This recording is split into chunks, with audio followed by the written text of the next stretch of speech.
Hey guys, David Klein here with Team USA F3B. I wanted to talk about my launch setup, how I do things, and see if you can get some insights into it, see if it helps you out, see if it makes you launch a little better, a little safer. Here's my Airtronics SD10G. I really love this radio. It speaks glider really well. It does everything I want it to do. Other manufacturers have done a really good job lately in catching up with really glider-friendly transmitters and programs to help you set up. So you can do the same things with most other high-end radios. I try to keep things really simple. I turn just about everything off. All of my rates are flight mode dependent. All of my others are too. So I'm only flipping switches to change flight modes. We're going to talk about a launch flight mode today. I have a preset that I use, but other than that, this is it. It's a launch setup. I use this as my 3-position switch. Center is cruise, back is launch.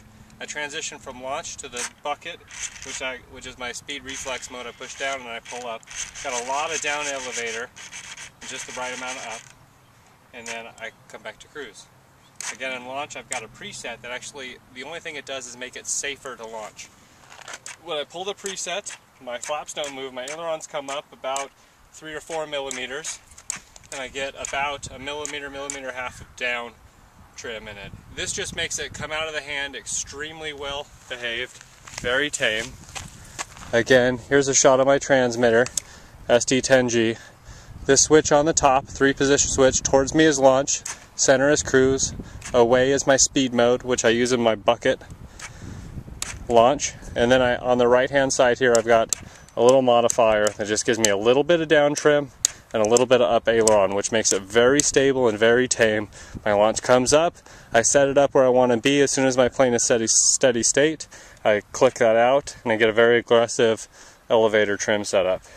In my launch mode, I've got 100% differential, which means my ailerons and flaps only move up. And I've got some rudder mixed in with aileron travel.